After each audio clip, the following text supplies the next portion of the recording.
এই সংসারে জ্ঞানী কে? সেই ব্যক্তি যিনি বেদের অর্থ বোঝেন, নাকি তিনি যিনি জন্ম এবং মৃত্যুর রহস্যের সমাধান করেছেন, নাকি তিনি যিনি ৬৪ কলায় নিপুণ? না, এই সংসারে জ্ঞানী তিনি যিনি কেবলমাত্র একটা পার্থক্য বোঝেন, পার্থক্য মেনে নেওয়া আর দৃঢ় হওয়ার মধ্যে। শব্দগুলিও তা শুধুমাত্রই এক পাথর। শুধু এই পার্থক্যগুলি বুঝে নিন, সংসারের সমস্ত কিছুই আপনার কাছে পরিষ্কার হয়ে যাবে। রাধা রাধা। দৃষ্টি মানুষকে দেওয়া প্রকৃতির অন্যতম শ্রেষ্ঠ উপহার। সেই দৃষ্টি যার জন্য মানুষ এই সংসার দেখতে পারে, নিজের পথ দেখতে পারে। কিন্তু সংসারে দৃষ্টি লাভ করেও সবাই মহান হতে পারে না, প্রসন্ন হতে পারে না। প্রসন্ন শুধুমাত্র তারাই হয় যাদের কিন্তু যারা খুঁত বার করতে চান আসবে। তাই আপনার ভাবনাগুলিকে শুভ করুন আর ভালোবেসে বলুন রাধা রাধা।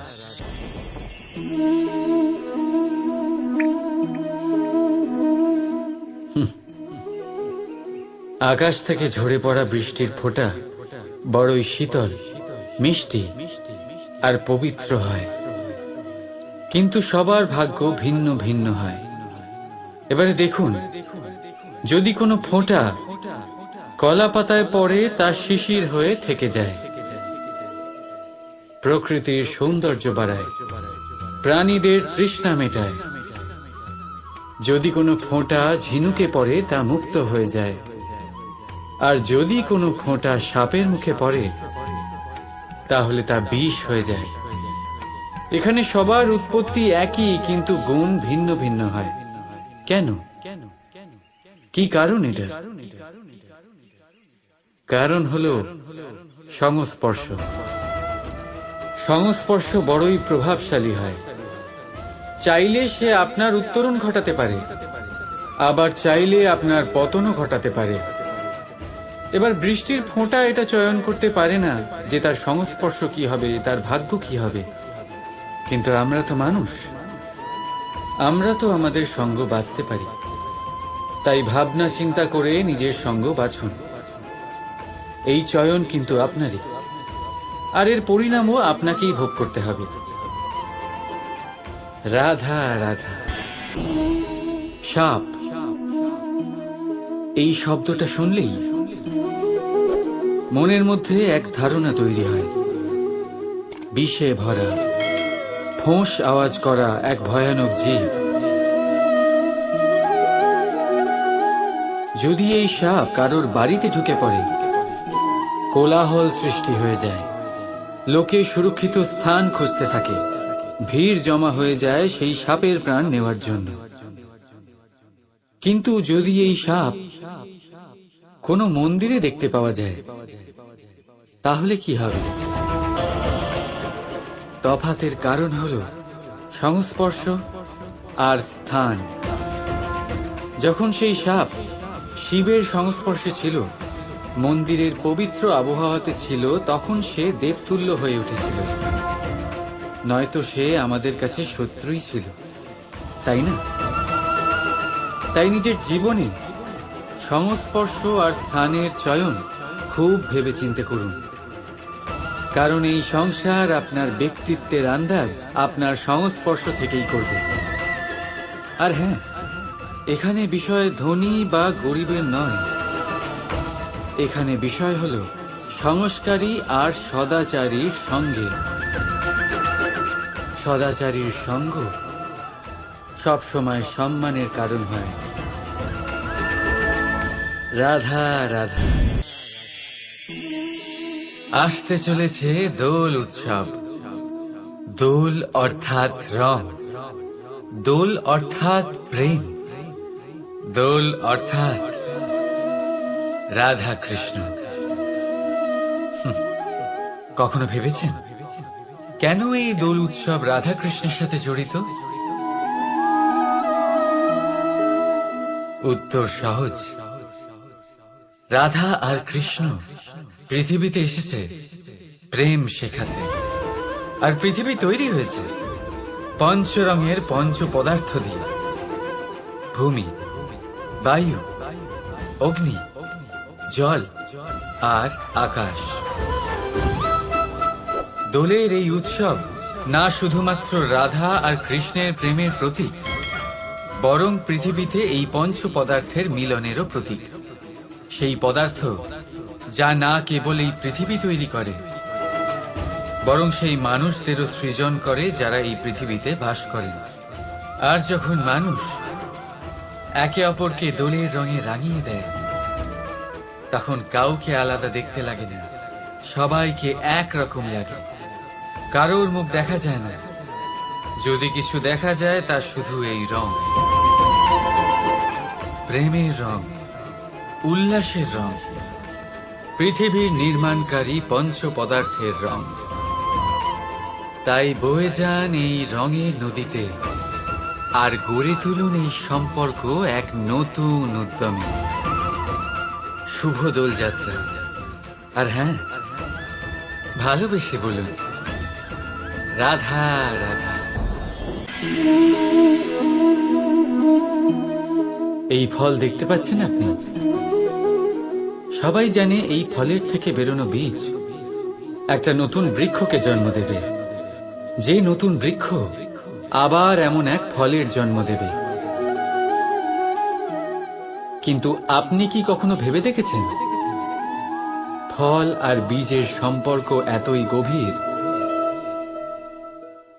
অথচ বৃক্ষের মূল আর বৃক্ষের শাখার মধ্যে এত দূরত্ব কেন? কারণ দূরত্ব অতি আবশ্যক। যদি আপনি কাউকে নিজের কাছে চিরকালের জন্য রাখতে চান, তখন তাদের থেকে দূরত্ব কিছু সময় দরকারি। এই দূরত্বই হলো সেই কারণ যার জন্য আপনি আপনার সঙ্গীর মাহাত্ম্য বুঝতে পারেন। এই দূরত্বের জন্যই আপনি আরো প্রেরণা পান যাতে তাদের সাথে আবার দেখা হয়। আর সেই জন্য মনে রাখবেন, দূরত্ব কখনোই খারাপ নয়। ফলের থেকে বীজের এই দূরত্বই নতুন ফল হওয়ার কারণ হয়ে দাঁড়ায়। প্রেমের আসল পরীক্ষা হয় এই দূরত্ব দিয়েই। তাই দূরত্বের সাথেও প্রেম করুন আর ভালোবেসে বলুন রাধা রাধা। আমার সামনে রয়েছে গরুর দুধ, যা 2 দিন পর্যন্ত ভালো থাকে। যদি এই দুধ গরম করে জমানো হয়, তাহলে তৈরি হয় দই, যা 3-4 দিন অবধি ভালো থাকে। যদি এই দইকে মন্থন করেন, তৈরি হবে মাখন, যা অনেক সপ্তাহ ভালো থাকে। আর যদি এই মাখন ফোটানো হয়, তাহলে তৈরি হয় ঘি, যা বহু বছর ভালো থাকে। মানেটা বুঝলেন? তাপ আর মন্থন। জীবনে যত পরীক্ষায় উত্তীর্ণ হতে পারবেন, যত কষ্টের তাপ সহ্য করতে পারবেন, যত মন্থনের বাধা পেরোতে পারবেন, ততই যশ, শক্তি আর সামর্থ্য বাড়তে থাকবে। তাই কর্ম করুন, কঠিন বাধার সম্মুখীন হন, আর মন্থন করে মন শুদ্ধ রাখুন। মন প্রসন্ন হয়ে বলবে রাধা রাধা। রাধার সাথে যখন আমি ফুলের দোল খেলেছিলাম, তখন সেই অনুভূতি অন্যরকম ছিল। পুষ্প মানে ফুল, তাদের উপরে বর্ষানো হয় যারা বিজয়ী হয়ে ফেরেন, যাদের পদক্ষেপ শুভ হয়, যারা পবিত্র হন। এবার যে প্রেমিক নিজের প্রেমিকার হৃদয় হরণ করে নেয়, তার থেকে বেশি শক্তিশালী কে? যে নিজের আগমন দ্বারা আমাদের জীবন ধারা পাল্টে দেয়, তার থেকে বেশি শুভ কে? আর যে এসে আমাদের মনের কষ্ট লাঘব করে তাতে প্রেমের রং ভরে দেয়, তার থেকে বেশি পবিত্র কে? তাই সেই প্রত্যেক ব্যক্তি যিনি আপনার কাছে প্রিয়, যাদের আপনি ভালোবাসেন, তা তিনি আপনার মা হন, বাবা হন, বন্ধু হন, ভাই বোন হন, গুরু হন, তাদের উপরে পুষ্প বর্ষালে না শুধুমাত্র আপনার মান বাড়ে, বরং তাদের মনও আনন্দে ভরে যায়। কারণ রঙের সাথে যখন সুগন্ধ মিশে যায়, তখন আনন্দ দ্বিগুণ নয়, শতগুণ বেড়ে যায়। রাধা রাধা। কস্তুরী তাকে ধারণ করে যে হরিণ তার নাভিতে থাকে, কিন্তু সেই হরিণ ওই কস্তুরীর সুগন্ধ নিয়ে তা পাওয়ার জন্য এদিক ওদিক ছুটে বেড়াতে থাকে। সেই হরিণ এই কস্তুরী অবশ্যই পেতে পারে যদি সে নিজের ভেতরে উঁকি মেরে দেখে। এবারে দেখুন, সুর বাঁশির মধ্যেই থাকে, শুধু প্রয়োজন তাকে খুঁজে বার করার চেষ্টা, অবিরাম চেষ্টা। ঠিক এরকমই হয় আমাদের শক্তি, যা আমাদের ভেতরে লুকিয়ে আছে। ভাবুন, যখন পরমাত্মা আমাদের ভেতরেই আছেন, তখন তাকে আমরা বাইরে খুঁজব কেন? আমরা নিজেদের অন্তরে তখনই দেখি যখন অপরের থেকে সাহায্যের সমস্ত আশাই শেষ হয়ে যায়। তাই জীবনে কেউ সাহায্য করবে এই আশা করে বসে থাকবেন না, নিজেই নিজেকে সাহায্য করুন। রণক্ষেত্রে আপনি ভালো সারথি পেতেই পারেন, কিন্তু জীবনের এই যাত্রাপথে আপনাকেই নিজের সারথি হতে হবে। রাধা রাধা। বাবা বলেন যে কখনো কাদা দিয়ে বা মাটি দিয়ে দোল খেলো না। ঠিকই বলেন, কিন্তু তাও আমি রাধার মুখে কাদা মাখিয়ে দিলাম। এর কারণ কি? ওকে বিরক্ত করা? কারণ হলো ওকে একটা বার্তা দেওয়া। এবারে দেখুন, যেভাবে সমস্ত কাদা ধুয়ে ফেলবেন আর আনন্দের সাথে খেলবেন এই প্রেমের দোল। তাই আমার সাথে বলুন, রাধা রাধা। আমার দাদা আমাকে অনেকবার বলেছেন, কানাই তুমি তো স্বয়ং নারায়ণ, তুমি এক তুড়িতেই সবকিছু এমনি ঠিক করে দাও না কেন? এবার দাদাকে কি করে বোঝাবো? আচ্ছা, আপনি নিজেই ভেবে দেখুন, সিংহকে জঙ্গলের রাজা বলা হয়, কিন্তু সিংহ শুধুমাত্র তার ইচ্ছে প্রকাশ করলেই কোনো হরিণ কি নিজেই হেঁটে তার কাছে আসবে? নিজেই কি রাজি হয়ে যাবে তার আহার হওয়ার জন্য? না, কখনোই না।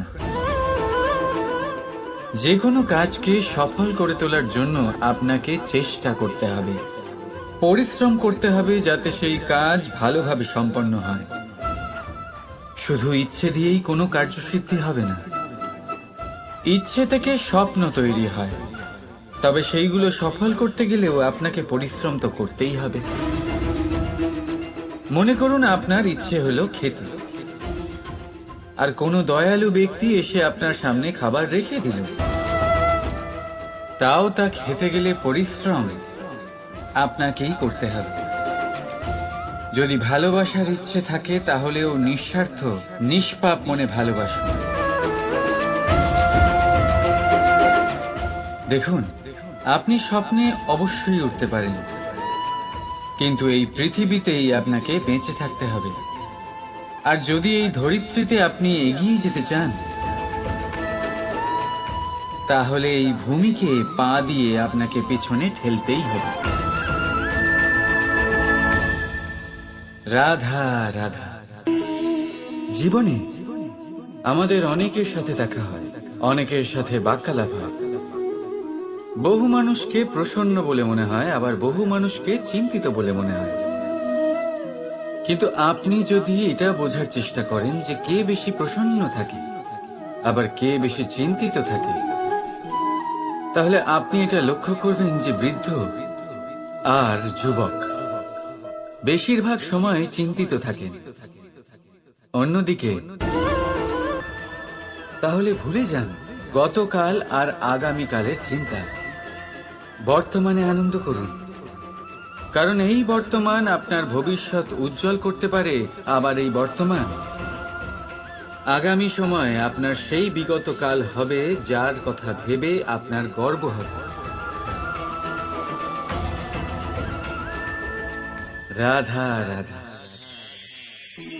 ব্রজের লাঠি খেলা দোল অত্যন্ত জনপ্রিয়, শুধু এই কারণে নয় যে এটা আমার আর রাধার গোলকে অপূর্ণ থাকা কাহিনীর একটা অংশ, বরং এই কারণেই যে এর মধ্যে প্রেম, সাহস আর বীরত্বের ভাব আছে।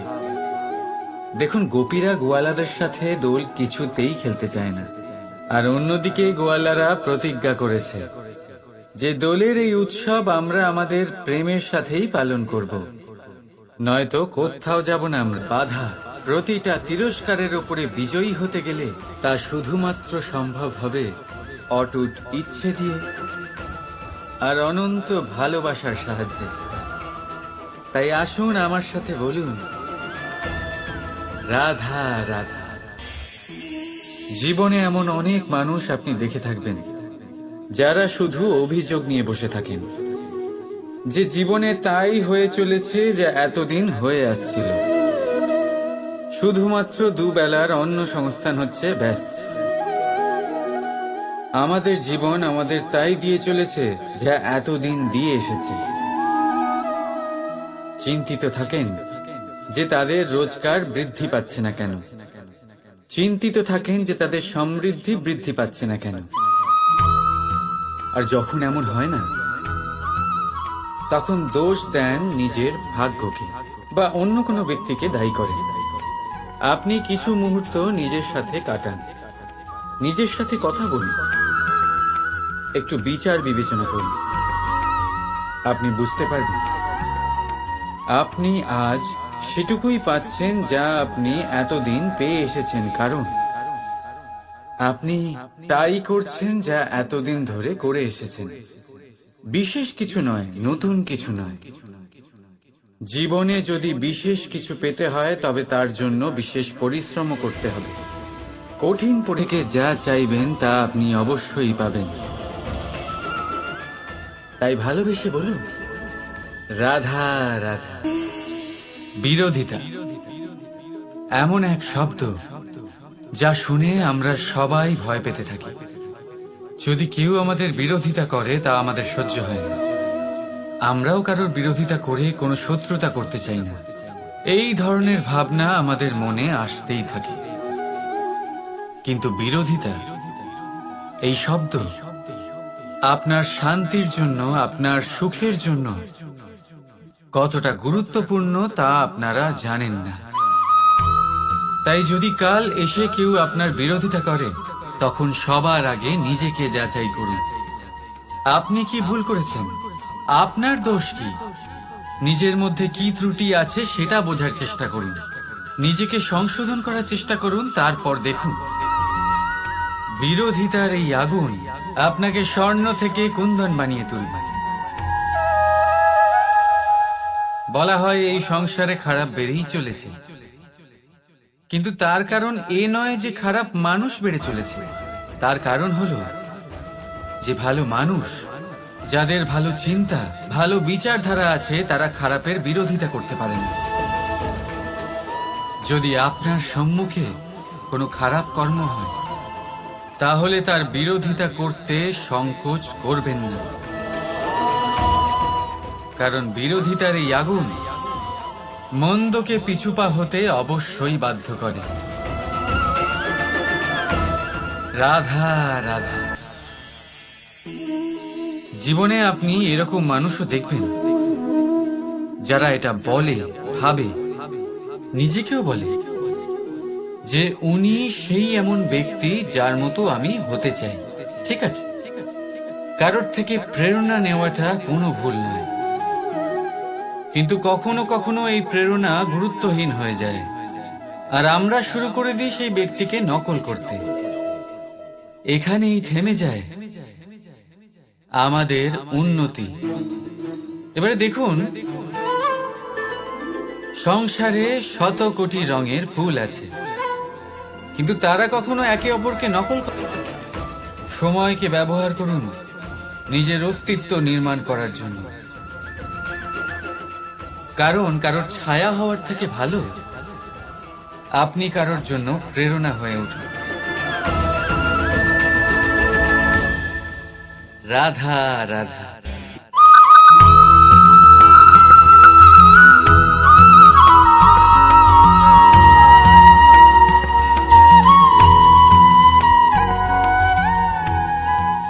এই সংসারের সব থেকে বড় সত্যি হলো জন্ম এবং মৃত্যু, কিন্তু আরো বড় একটা সত্য আছে, মিত্র এবং শত্রু, যা আমাদের সকলের জীবনে থাকে। মিত্র সে যে আমাদের সঙ্গ দেয় এবং সংসারের সব থেকে উঁচু শিখরে আমাদের নিয়ে যায়, এবং শত্রু সে যে যে কোনো মুহূর্তে যে কোনো শিখর থেকে আমাদের নিচে ফেলে দিতে পারে। এবার বিচিত্র ব্যাপার হলো এটাই যে আমরা নিজেরাই এদের সাথে নিয়ে চলি, নিজেরাই এদের পালন করি। তা কি করে? প্রথমে বুঝুন এই মিত্র এবং শত্রু কারা। আপনার নিজের মন, আর কেউ নয়। এই মনই হলো মিত্র যখন তাতে ভারসাম্য বজায় থাকে, তা নিয়ন্ত্রিত থাকে, তা পবিত্র হয়। কিন্তু যদি এই মন অনিয়ন্ত্রিত হয়ে পড়ে, যদি আপনাকে সে নিয়ন্ত্রণ করতে শুরু করে, তখন সেই আপনার সব থেকে বড় শত্রু হয়। সেই জন্য এই মনের ওপর নিয়ন্ত্রণ রাখতে শিখুন, এতে ভারসাম্য বজায় রাখতে শিখুন। তাহলে আপনি এমন এক বন্ধুকে পাবেন যে আপনাকে এই সংসারের শিখরে পৌঁছে দেবে। আসুন আমার সাথে ভালোবেসে বলুন, রাধা রাধা। ঈশ্বর আসলে কে? সংসারের বেশিরভাগ মানুষের কাছে ঈশ্বর হলেন এই সংসারের রচয়িতা, পালনকর্তা। কারোর কাছে উনি জ্ঞাতা, কারোর কাছে উনি হলেন আস্থার প্রতীক, আবার কারোর জন্য শুধুমাত্র অন্ধ বিশ্বাস। কিন্তু এই ঈশ্বর কি কোনো শরীর, নাকি একটা বোধ, নাকি শুধুই শ্রদ্ধা? ঈশ্বর হলেন তিনি যিনি হলেন আপনার ইষ্ট। সেই জন্যই তো গুরু, মাতা, পিতা এনাদেরও ঈশ্বরই বলা হয়েছে। যাদেরকে আমরা ঈশ্বর বলে মনে করি, যারা আমাদের ইষ্ট, তারা আমাদের একটি পথ দেখান, একটি দিকে চালিত করেন। সেই পথে চলে আপনি শুভ কর্ম করতে পারেন। আর যখন কোনো ব্যক্তি তার ঈশ্বরের আদেশ পালন করেন, তখন সে নিজে থেকেই শুভ পথে অগ্রসর হয়ে যান। বেশ কয়েকজন মানুষ ঈশ্বরের ওপর আস্থা রাখেন এবং ভাবেন যে অনুচিত কোনো কাজ করা উচিত নয়, ঈশ্বর দেখছেন। ওনারা ভয় পান যে কোনো অনুচিত কর্ম করলে কে জানে তার পরিণাম কি হবে। এমন অনেক ব্যক্তি রয়েছেন যারা ঈশ্বরকে বিশ্বাস করেন এবং জানেন যে ঈশ্বর তাদেরকে দেখছেন, তাই যে যে শুভ কর্ম ওনারা করেছেন তার ফল তারা অবশ্যই পাবেন। এবার আপনি ভয় পেয়ে ঈশ্বরকে বিশ্বাস করবেন, নাকি বিশ্বাসের দ্বারা ঈশ্বরকে বিশ্বাস করবেন, সেই সিদ্ধান্ত আপনারই। কিন্তু হ্যাঁ, যদি আপনার মনে ঈশ্বরের জন্য কোনো স্থান থাকে, যদি আপনার কোনো ইষ্ট থাকেন, যদি আপনি কাউকে ঈশ্বর মনে করেন, যার প্রত্যেক আদেশ আপনি পালন করে থাকেন, তাহলে বলি ঈশ্বর কখনো আপনাকে অনুচিত পথে চালিত করবেন না। আসুন আমার সাথে ভালোবেসে বলুন, রাধা রাধা। এই সংসারে ভিন্ন ভিন্ন ধরনের গাছ আছে, অসংখ্য ধরনের প্রজাতি আছে। কিছু গাছ পাতা দিয়ে থাকে, কিছু ফুল, কিছু ফল। কেউ ছায়া প্রদান করে, কেউ শীতলতা প্রদান করে, কেউ নিজেকে খুব কষ্ট দিয়ে এই সংসারের বিকাশে সহায়ক হয়ে ওঠে। কিন্তু এই সবার মধ্যে একটা বিষয় কিন্তু সমান, এরা প্রত্যেকেই পাতা ছাড়া, ফুল ছাড়া, ফল ছাড়া জীবিত থাকতেই পারে, কিন্তু কোনো বৃক্ষই শিকড় ছাড়া বেঁচে থাকতেই পারে না। এটাই হলো রাধার। ঠিক সেইভাবেই আমাদের জীবনে শক্তি হোক, ধন হোক বা সাফল্য হোক, আমাদের বা আমাদের পরিবারের প্রসন্নতাই হোক, এই সবকিছুর আধার হলো, সবকিছুর মূল হলো পরিশ্রম। তাই জীবনে চিরকাল পরিশ্রম করতে থাকুন।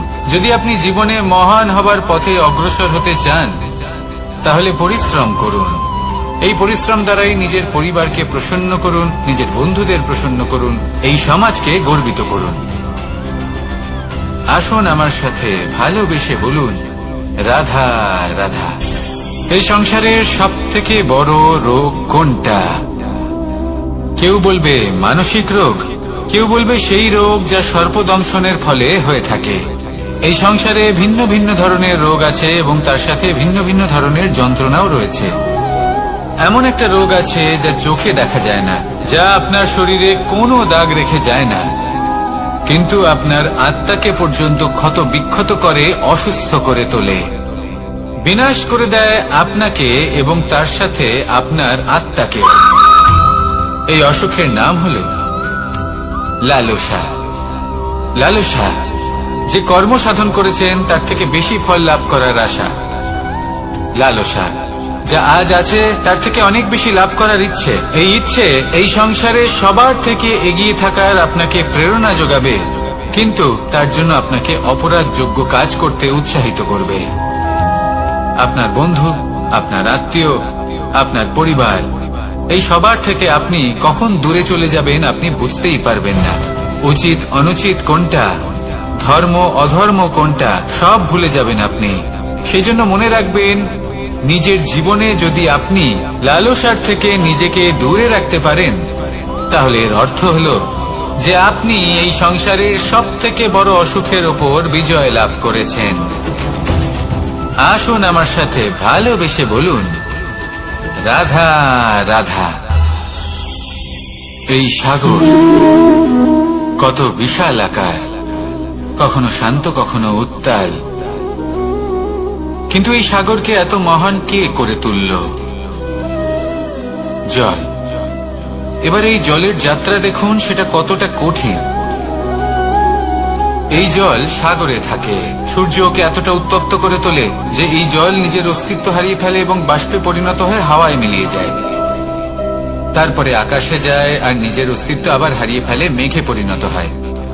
তারপর এই মেঘ কোথাও গিয়ে কোনো পর্বতে ধাক্কা খায়, তারপর আবার এই জল নিজের অস্তিত্ব হারায়। তারপরে বর্ষার রূপ ধারণ করে তা বর্ষিত হয়, বা কোনো পর্বতের চূড়ায় তার শিখরে বরফের রূপ ধারণ করে। তারপরে এই বর্ষা মাটির দিকে নিজের যাত্রা শুরু করে। এবার মাটিতে ঝরে পড়া এই বর্ষা স্রোতের আকার ধারণ করে এবং আস্তে আস্তে বইতে থাকে। এই নদীর আকার ধারণ করে এবং নদী রূপে বইতে বইতে পাথরে ধাক্কা খায় বা কোনো পর্বতে ধাক্কা খায়, আর তারপর এই নদী এসে সাগরে সমাহিত হয়ে যায়। নদীর এই জল আবারও নিজের অস্তিত্ব হারিয়ে ফেলে, কিন্তু এইবার সেই জল নিজেই সাগরে পরিণত হয়। এটা আমাদের সকলের জন্য একটা শিক্ষা যে এই সংসারে জীবন এবং সময়ের হলো এক অনন্ত যাত্রা। এই সংসারে যা কিছু আছে তার সূত্রপাত কোথাও একটা হবেই। সেই জন্য মৃত্যু এবং সমাপ্তির চিন্তা ত্যাগ করে দিন, আর যে সূত্রপাত আপনি লাভ করছেন তার আনন্দ উপভোগ করুন। ভেবে দেখুন আপনি কিভাবে শ্রেষ্ঠ কর্ম করতে পারেন যাতে এই সংসার এবং এই সমাজ, এই দুইয়ের মঙ্গল সম্ভব। আসুন আমার সাথে ভালোবেসে বলুন, রাধা রাধা। মাকড়সার জাল দেখতে পাচ্ছেন? মাকড়সারা ভীষণ পরিশ্রম করে এটা তৈরি করে, নিজের শরীরের রস দিয়ে এই জাল বোনে। আপনি কি এটার উদ্দেশ্য জানেন? আসলে মাকড়সা এই জালে ছোট কীটপতঙ্গ ধরে তাদেরকে খাদ্যরূপে গ্রহণ করে। কিন্তু আপনি কি এই কথা জানেন যে একদিন মাকড়সা নিজেই নিজের জালে জড়িয়ে মৃত্যুবরণ করে থাকে? বলুন কি করেন আপনি এই জাল দেখতে পেলে? দেখতে পেলেই মুছে ফেলেন এর অস্তিত্ব, তাই না? তেমনি অন্যদিকে পাখির বাসা, পাখিরাও ভীষণ পরিশ্রম করে এটা তৈরি করে। কিন্তু যদি পাখি একদিন এটা ছেড়ে চলে যায়, তাহলেও লোকে এটা নষ্ট করে দেয় না। কারণটা কি? এর কারণ হল এর নির্মাণ জীবন সঞ্চারের জন্য করা হয়েছিল, নষ্ট করার জন্য নয়। তাই মনে রাখবেন,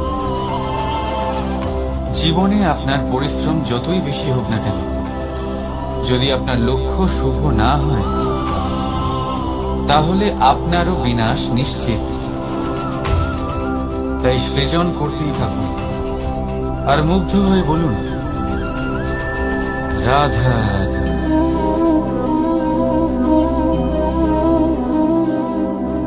আপনার কি মনে হয় আমি কি করছি? আপনি বলবেন আমি প্রদীপ জ্বালাচ্ছি। সঠিক। কিন্তু প্রশ্ন হচ্ছে যে আমি কি আপনাকে বলেছি যে একে প্রদীপ বলা হয়? না। এই প্রদীপ কি নিজেই নিজের পরিচয় আপনাকে দিয়েছে? না। তাহলে আপনি কি করে জানলেন যে একে প্রদীপ বলা হয়? উত্তর হচ্ছে, পড়বে যে লোকে আপনাকে প্রদীপ ভেবে ভালোবাসবে, নাকি সাপ ভেবে ভীত হয়ে থাকবে। রাধা রাধা। সময় কত বিচিত্র হয়। সময় আমাদের পক্ষে থাকলে আমরা নিজেদের রাজা মনে করে নিই, আর সেই সময় যদি বিপক্ষে চলে যায়, তাহলে নিঃস্ব হতে সময় লাগে না। তাই মানুষের একটা অভ্যেস আছে, খারাপ সময়ের জন্য কিছু সঞ্চয় করা। আত্মীয়, বন্ধু খারাপ সময়ে পাশ থেকে সরে যায়। যশ, মান প্রতিকূল সময় চিরস্থায়ী হয় না। তাই মানুষ মনে করে অর্থ সঞ্চয় করাই শ্রেয়। অর্থের কোনো হৃদয় নেই যা সময়ের সাথে পরিবর্তিত হবে। সংসার বলে সর্বদা অর্থ সঞ্চয় করতে থাকুন। খারাপ সময়ে অবশ্যই কাজে লাগবে, কিন্তু আমি বলবো শুভ কর্ম করতে থাকুন, আনন্দে থাকুন, নিজের ওপর আর ঈশ্বরের ওপরে বিশ্বাস রাখুন। খারাপ সময় কখনো আসবেই না। রাধা রাধা। প্রকৃতি মানুষকে এক বিশেষ শক্তি দিয়েছে, অন্য জীবের থেকে বেশি শক্তি দিয়েছে। স্মরণ শক্তি।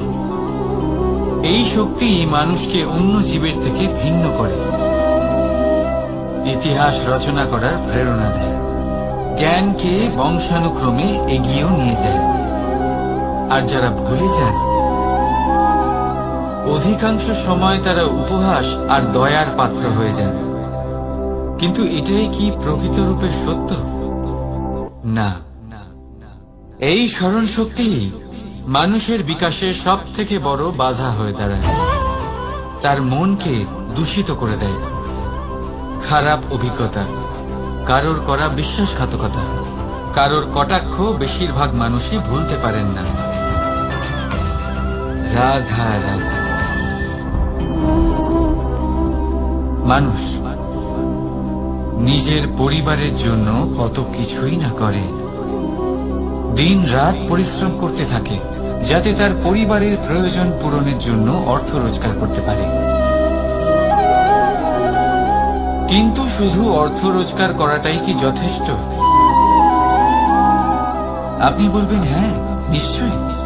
অর্থ দিয়ে সবকিছু পাওয়া যায়, বিদ্যা পাওয়া যায়, বাড়ি পাওয়া যায়, ওষুধ পাওয়া যায়, আর কত কিছুই না পাওয়া যায়। এইসব একটা পর্যায় পর্যন্ত সঠিক, কিন্তু একটু মন দিয়ে ভেবে দেখুন, যখন কোনো শিশু অসুস্থ হয়ে পড়ে, তখন সে ওই তিক্ত ওষুধ কেন খেয়ে নেয়?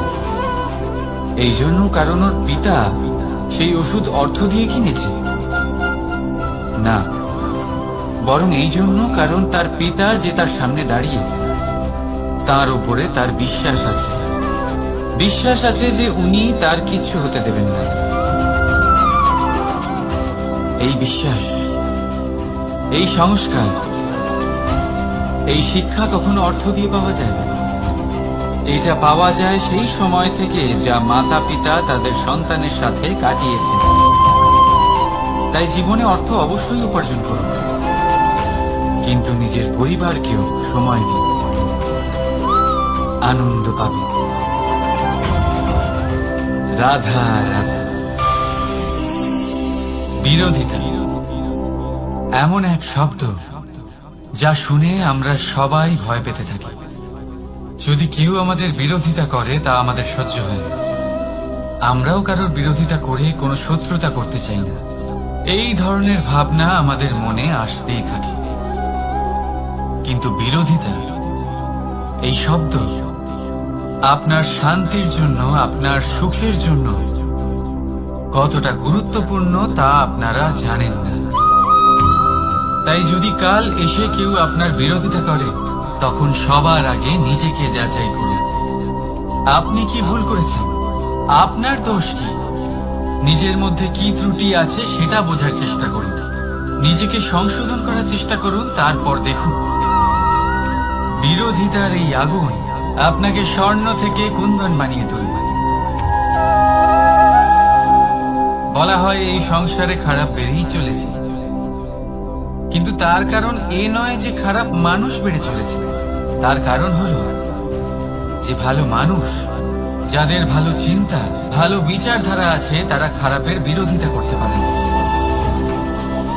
যদি আপনার সম্মুখে কোনো খারাপ কর্ম হয়, তাহলে তার বিরোধিতা করতে সংকোচ করবেন না, কারণ বিরোধিতার এই আগুন মন্দকে পিছুপা হতে অবশ্যই বাধ্য করে। রাধা রাধা। জীবনে আপনি এরকম মানুষও দেখবেন যারা এটা বলে, ভাবে, নিজেকেও বলে যে উনি সেই এমন ব্যক্তি যার মতো আমি হতে চাই। ঠিক আছে, কারোর থেকে প্রেরণা নেওয়াটা কোনো ভুল নয়, কিন্তু কখনো কখনো এই প্রেরণা গুরুত্বহীন হয়ে যায় আর আমরা শুরু করে দিই সেই ব্যক্তিকে নকল করতে। এখানেই থেমে যায় আমাদের উন্নতি। এবারে দেখুন, সংসারে শত কোটি রঙের ফুল আছে, কিন্তু তারা কখনো একে অপরকে নকল করে না। সময়কে ব্যবহার করুন নিজের অস্তিত্ব নির্মাণ করার জন্য, কারণ কারোর ছায়া হওয়ার থেকে ভালো আপনি কারোর জন্য প্রেরণা হয়ে উঠুন। রাধা রাধা। আমরা সকলে পাথুরে রাস্তা এড়িয়ে চলি, কারণ এই পথের পাথর আমাদের যাত্রা আরো কঠিন করে তোলে, আমাদের পা আহত করে দেয়। কিন্তু একটা গুরুত্বপূর্ণ কথা আমরা ভুলেই যাই, এই কঠিন পথে না শুধু আমাদেরকে নিজেদের দুর্বলতার সাথে পরিচয় করায়, বরং আমাদের শক্ত হওয়ার প্রেরণাও দিতে থাকে। সময়ের সাথে ঠিক এমনটাই হতে থাকে। সবাই ভালো সময়ের অপেক্ষা করতে থাকে, ভালো সময়ের জন্য পরিশ্রম করেন, তার জন্যই চিন্তা করেন, কিন্তু ভুলে যান যে ভালো সময় বহুবার আমাদের বিবেক নষ্ট করে দেয়। সেখানেই খারাপ সময় আমাদের বুদ্ধিকে সঠিক পথে চালিত করে। রাধা রাধা। ঘোড়াকে যতই প্রশিক্ষণ প্রদান করুন, তার মুখে লাগাম তো পরাতেই হবে। একজন ভালো চালক সেই ঘোড়ার লাগাম মাঝে মাঝে টেনে ধরে, তাকে সঠিক পথে চালিত করতে, যাতে সেই ঘোড়া দিকভ্রান্ত না হয়। এবার একটু ভাবুন, ঠিক এরকমই হয় আমাদের মন। যদি এটা বিবেকের লাগাম দিয়ে মাঝে মাঝে আমরা টেনে না ধরি, তাহলে আমাদের এই মন দিকভ্রান্ত হতে পারে। আর যদি আপনি আপনার লক্ষ্যে পৌঁছতে চান, তখন মনের এই লাগাম মাঝে মাঝে আপনাকে অবশ্যই টেনে ধরতে হবে। কারণ বিবেকের এই পথ প্রদর্শনই আপনাকে ভালোভাবে আপনার লক্ষ্যে পৌঁছে দেবে। মনে রাখবেন আর আমার সাথে ভালোবেসে বলবেন, রাধা রাধা। আপনি কখনো জাঁতা কল দেখেছেন? তাতে গম পেশা হয়।